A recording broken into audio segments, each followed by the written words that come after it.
So today I wanted to talk about something a little bit different than the usual. I'm constantly saying that I'm not really the type of person to really have children. And that's mostly because I just kind of lack the patience required for such a thing. And while I do have things that I want to teach, all of the lessons require context that can only really be attained from life experience. So it doesn't really apply to anybody who's below a certain age, which is the primary reason why I don't really appeal to people who are under said age. It has really nothing to do with my outward appearance. Not to mention that there are a lot of people in the modern day who have children but definitely shouldn't. And then there are a lot of people who want children and should have children who have them. But what about situations where somebody wants children and would make good parents, but due to medical reasons can't have children? It's one of those things where I think about it and it's something a lot of people take for granted,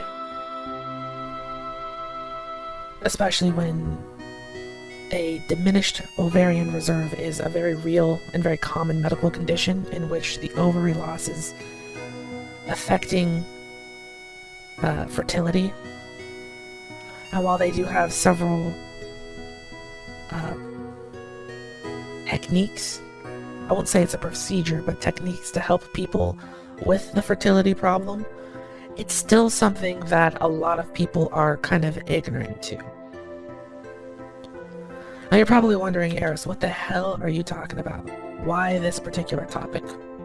And it's because someone very, very close to me is going through this. And they started blogging about it.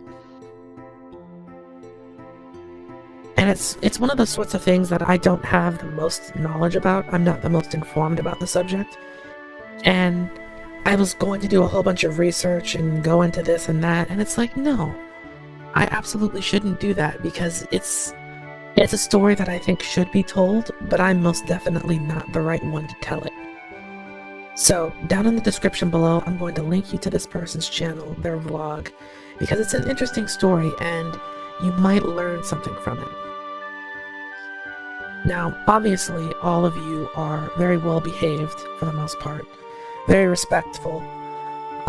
Because this is not typical VTuber content, I'd like you to go over there with an open mind and continue to be respectful and all of that good stuff. I'm not going to tell you how, but this is somebody who's very, very close to me. So please keep that in mind. Be mindful of the things that you say. And, if you know anyone who's going through something like this, just try and support them because it can be really rough. Especially when you're in a society where people are popping out kids left and right, whether or not they should or shouldn't.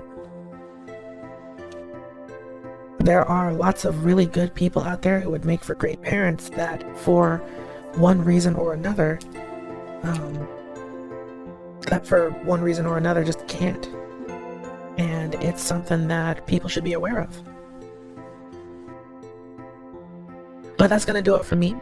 Please be sure to check out their channel, show them some love, try and learn something. My kingdom is about inclusion, and that inclusion is not limited to just VTubers or anime or people who play video games. So keep that in mind. And as always, thank you for watching, and I'll see you all later.